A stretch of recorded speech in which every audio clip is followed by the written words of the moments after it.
السلام علیکم سامعین، welcome to my channel voice of Mona. ہماری آج کی سٹوری کا نام ہے پتھر دل۔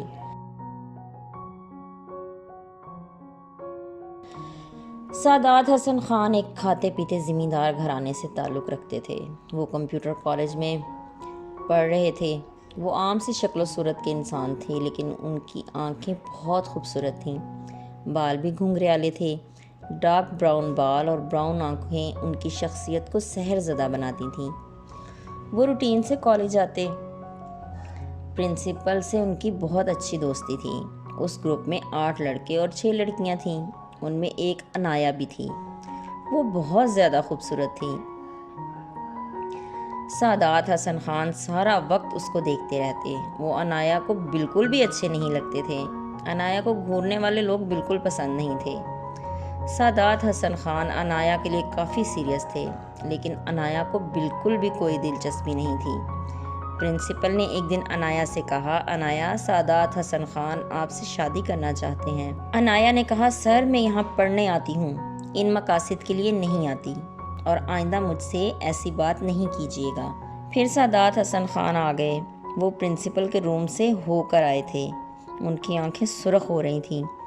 عنایا نے منہ پھیر لیا۔ وہ بھی مصروف ہو گئے۔ پھر کافی دن کوئی بات نہیں ہوئی، لیکن سعادت حسن خان اب بھی گھورنا نہیں چھوڑ رہے تھے۔ عنایا کو دیکھنا شاید ان کا مشغلہ بن گیا تھا۔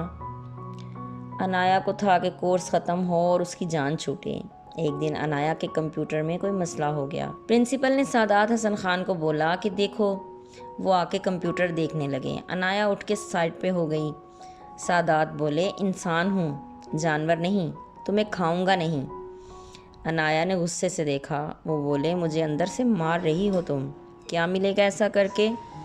عنایا خاموش ہو گئی۔ جاتے ہوئے وہ کمپیوٹر کی سکرین پہ لکھ گئے، آئی لو یو۔ عنایا نے کہا، زبردستی ہے؟ بولے، نہیں، تمہاری مرضی ہے، لیکن سوچ لو۔ وہ بولی، کچھ نہیں سوچنا، اور آپ کے متعلق تو بالکل بھی نہیں۔ سعادت حسن خان کو یہ بات شاید کھا گئی۔ وہ ایک دم نڈھال ہو کر اپنی جگہ پر گرنے کے سے انداز میں بیٹھ گئے۔ عنایا نے مڑ کر بھی نہیں دیکھا تھا۔ پھر وہ کافی دن نہیں آئے۔ پرنسپل نے بار بار کال کر کے بلایا۔ وہ آئے تو بیمار لگ رہے تھے۔ پرنسپل نے عنایا سے بات کی آفس میں بلا کے کہ عنایا، وہ اچھے انسان ہیں اور کھاتے پیتے گھرانے سے تعلق رکھتے ہیں، تم خوش رہو گی، میری ہر طرح کی گارنٹی ہے۔ وہ بہت جلد لندن جا رہے ہیں۔ یہاں بھی اپنی زمینیں ہیں، اپنا گھر ہے، جدی پشتی رئیس ہیں، مگر سر مجھے شادی نہیں کرنی۔ وہ اور ضد میں آتی جا رہی تھی۔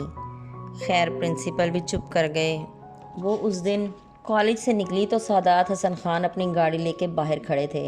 انہوں نے کہا، عنایا، تمہارا گھر میرے راستے میں ہے، بیٹھ جاؤ گاڑی میں چھوڑ دوں گا تمہیں۔ لیکن اس نے انکار کر دیا اور چلی گئی۔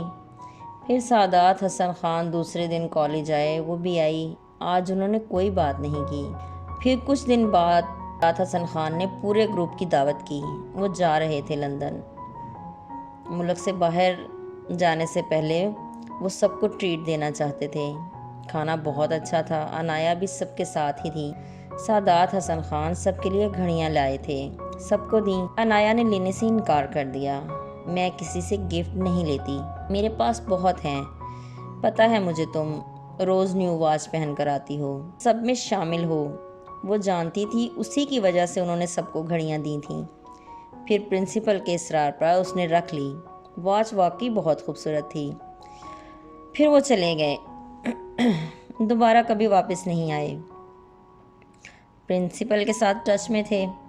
عنایا کی شادی ہو گئی۔ وہ پرنسپل کے پاس آئی اپنے ہسبینڈ کے ساتھ۔ اسے دیکھ کر وہ چونک گئے اور انہوں نے کہہ ہی دیا کہ تم نے کیسے منا لیا اسے، یہ تو مانتی ہی نہیں تھی شادی کے لیے۔